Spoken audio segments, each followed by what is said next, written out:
Hello दोस्तों, नमस्कार। मैं उदेश कुमार वर्मा एक नए वीडियो के साथ आपकी सेवा में पुनः उपस्थित हूं। दोस्तों, आज हम लोग बात करेंगे दहेज मृत्यु क्या होता है। तो दोस्तों, वीडियो को स्टार्ट करने से पहले आप लोग से पुनः अनुरोध करते हैं कि चैनल को सब्सक्राइब, वीडियो को लाइक, कमेंट और शेयर जरूर करते रहें। तो चलिए दोस्तों, अब हम देखते हैं दहेज मृत्यु क्या है। तो दोस्तों, बीएनएस की धारा 80 व आईपीसी की धारा 304B में दहेज मृत्यु को बताया गया है। तो दोस्तों, हम लोग देखते हैं कि दहेज मृत्यु के कौन कौन से आवश्यक तत्व होते हैं जिससे हम किसी भी स्त्री के मृत्यु को दहेज मृत्यु कहेंगे। तो दोस्तों, पहली बात है दहेज मृत्यु के लिए कि दहेज की मांग किया गया। पहला क्या है कि दहेज की मांग किया गया हो और उस मांग के कारण किसी स्त्री की मृत्यु हुई। क्या हुआ हो? किसी स्त्री की मृत्यु हुई। दूसरी बात है कि वो मृत्यु जो है या वो मांग जो विवाह के 7 वर्ष के अंदर हुआ हो। कब हुआ हो? विवाह के 7 वर्ष के अंदर हुआ। और जब भी स्त्री की मृत्यु हुई हो तो दहेज की मांग जल्द की गई हो और दहेज की मांग ऐसी हो कि उसको सताया गया हो, उसको मारा गया हो, उसको पीटा गया हो। उस मारने, पीटने या सताने की प्रक्रिया के कारण उस स्त्री की मृत्यु हुई। ये जो है इसके आवश्यक तत्व हैं। तो चलिए दोस्तों, अब हम देखते हैं कि दहेज मृत्यु क्या है। बीएनएस की धारा 80, आईपीसी की धारा 304B में दहेज मृत्यु को बताया गया। इसमें कहा गया दहेज मृत्यु क्या है और कौन सी सजा है। किसी भी स्त्री को, क्या बोल रहा है, किसी भी स्त्री को उसके ससुराल वालों के तरफ से या नात रिश्तेदारी, सगे संबंधी आदि, या ससुराल वालों की तरफ से या नात बात जो होते हैं, सगे संबंधी होते हैं, हित मित्र, उनके तरफ से या उन लोगों के तरफ से किसी भी उन लोगों की तरफ से विवाह के 7 वर्ष के अंदर, विवाह के 7 वर्ष के अंदर किसी स्त्री को मारना, पीटना, जलाना, मृत्युकारित करना या मृत्युकारित करने के लिए उकसाना, प्रताड़ित करना, क्रूरता करना, शारीरिक चोट देना, सताना, आत्महत्या करने के लिए विवश करना। स्त्री खुद दहेज की क्रूरता के कारण, क्या सब छुपा इसमें? दहेज, दहेज की क्रूरता के कारण मौत को गले लगा ले, या उसके ससुराल वाले उसको मार डालें, या वो खुद आत्महत्या कर ले, दहेज मृत्यु कहलाएगा।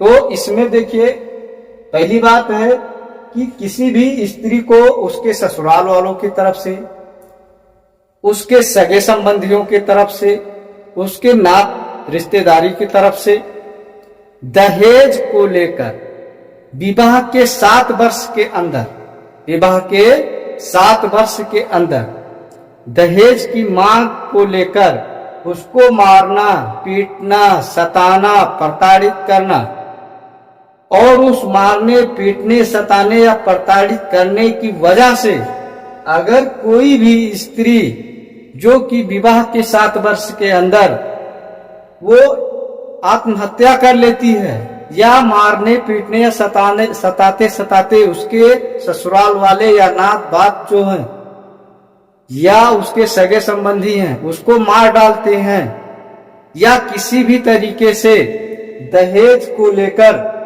स्त्री की मृत्यु हो जाती है, तो उस मृत्यु की प्रक्रिया, जो प्रक्रिया होगी वो दहेज मृत्यु कहलाएगी। वो क्या कहलाएगी? दहेज मृत्यु कहलाएगी।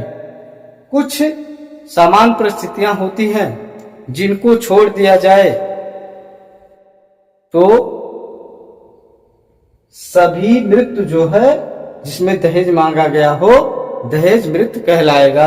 जैसे कहीं कोई स्त्री जा रही है, कोई गाड़ी वाला आके ठोक दिया, तो क्या है, दहेज मृत्यु नहीं कहलाएगा। साथ में डिलीवरी के वजह से या कहीं जो है आकाशीय बिजली की वजह से किसी भी स्त्री की मौत हो जाती है, तो ये दहेज मृत्यु नहीं कहलाएगा। उसके बाद जो है इसकी कुछ विशेषताएं, और बाकी जो है किसी भी प्रकार से स्त्री की मौत होती है और दहेज की मांग की गई हो, तो क्या है, दहेज मृत्यु कहलाएगा। उसके बाद इसकी कुछ विशेषताएं हैं जिसके कारण दहेज मृत्यु कहा जाता है। हमने पहले ही आपको बताया है कि दहेज की मांग करना, पहली बात है कि स्त्री से दहेज की मांग की गई हो और उसके लिए महिला को तंग किया गया हो, दहेज को मांग किया गया हो, महिला को तंग किया गया हो, परेशान किया गया हो, अर्थात उसके साथ क्रूरता का व्यवहार किया गया हो और उस क्रूरता की व्यवहार को वो ना सहन कर पाती हो, उसने आत्महत्या कर लिया हो, या क्रूरता करते करते उसके ससुराल वाले उसको मार डालते हैं। और दहेज की मांग जो है जल्द की गई, ये नहीं कि 4 साल पहले मांग की गई हो और आज आत्महत्या कर लेती है, तो ऐसा नहीं। और मृत्यु होना जरूरी होता है, इसमें मृत्यु तो होना चाहिए, अगर मृत्यु नहीं होगा तो दहेज मृत्यु नहीं कहलाएगा। तो 2-3 हेडिंग है, बहुत जरूरी है कि दहेज की मांग की गई हो और जो है उसके लिए उसको परेशान किया गया हो, तंग किया गया हो, उसके बाद उसका मृत्यु होना जरूरी है। अगर मृत्यु नहीं होता है तो दहेज मृत्यु नहीं कहलाएगा। अब उसके बाद जो है इसमें एक उदाहरण है, हम उस उदाहरण को समझ लेते हैं कि कौन सा उदाहरण है। तो दोस्तों, एक लड़की का नाम होता है बचनी देवी, जिसकी विवाह होने के बाद उसके ससुराल वालों की तरफ से यह कहा जाता है कि तुम अपने मायके से एक मोटरसाइकिल की मांग करो, जिससे कि ससुराल वाले या लड़का जो था वो दूध का व्यापार करना चाहता था। लड़की से डेली इस चीज को कहा जाता था कि मांग करो, लेकिन लड़की अपने घर की परिस्थिति को जानती थी कि हमारे पिता एक मोटरसाइकिल देने के हालात में नहीं है, तो वो नहीं कहती थी। लेकिन डेली ऐसे सताने से उस लड़की ने एक दिन अपने पिताजी से ये कहा कि पिताजी, हमारे ससुराल वाले जो हैं, हमारे पति जो हैं, हमारी सास जो हैं, हमारे ससुर जो हैं, ये डेली हमसे मोटरसाइकिल के लिए हमको प्रताड़ित करते हैं, सताते हैं। लड़की के पिता ने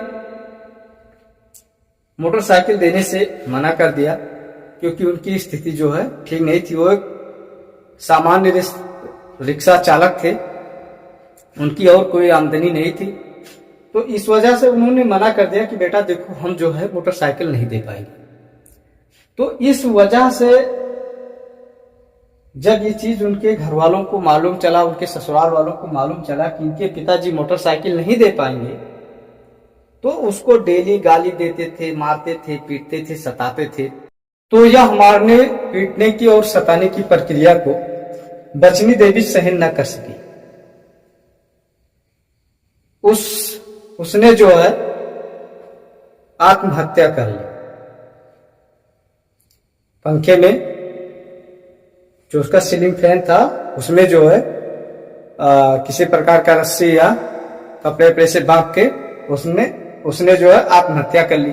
जब बचनी देवी ने आत्महत्या कर ली तो उसके मायके में एक खबर फैल गई।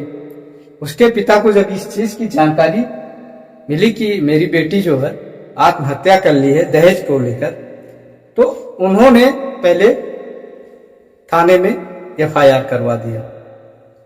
जब उनके पिताजी थाने में FIR किए, उसके बाद लाश पोस्टमार्टम को गया और वहां से ये भी आया कि हाँ, इसने जो है आत्महत्या किया है। लेकिन ये चीज है कि बचनी देवी मर गई, लेकिन उसके पहले जो मोटरसाइकिल की मांग की गई थी, वो मांग और बचनी देवी की मृत्यु के कारण उनपे आईपीसी की धारा 304 भी लगाया गया। जब दोस्तों ये मामला कोर्ट में गया तो बचनी देवी के तरफ से उनके पिताजी गए और उधर से उसके ससुराल वाले गए। तो उनका जो वकील था, बचनी देवी के पति का जो वकील था, उसने ये कहा कि जो दूध के व्यापार के लिए किसी भी स्त्री से मोटरसाइकिल की मांग करना या व्यापार के लिए मांग करना दहेज नहीं कहलाता। लेकिन न्यायालय ने इसे इनकार कर दिया कि आप विवाह के 7 वर्ष के अंदर किसी भी प्रकार से अगर मांग करते हो तो दहेज कहलाएगा। दहेज की परिभाषा हिंदू विधि में धारा 2 में बताया गया है। अर्थात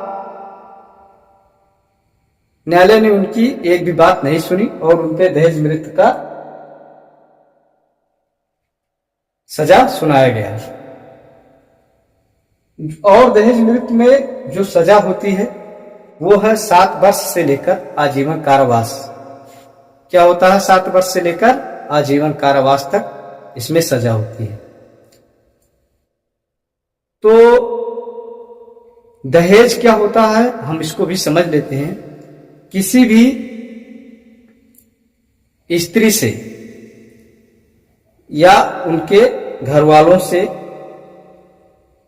उनके मायके की तरफ मायके वालों से विवाह के पहले, विवाह के बाद या विवाह के समय किसी भी प्रकार की मांग करना, ससुराल वालों के तरफ से किसी भी प्रकार की मांग करना दहेज कहलाता है।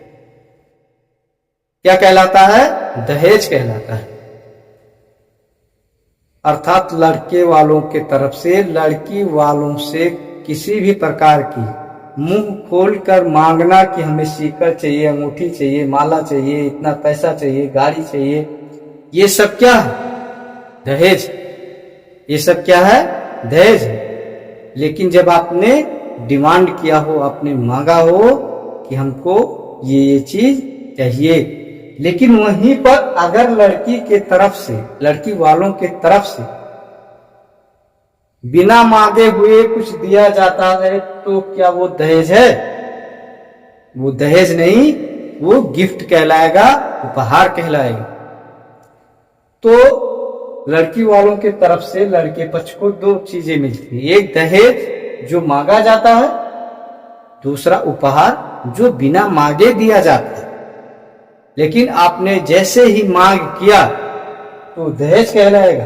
लेकिन अगर लड़की के पक्ष की तरफ से स्वयं से आपको कुछ देते हैं तो वो दहेज नहीं, उपहार कहलाएगा। तो हाँ दोस्तों, हमें आशा है कि ये वीडियो आपको पसंद आया होगा। अगर आपको वीडियो पसंद आया तो चैनल को सब्सक्राइब, वीडियो को लाइक, कमेंट और शेयर जरूर करते रहें। वंदे मातरम। जय हिंद। फिर मिलेंगे किसी नए वीडियो में।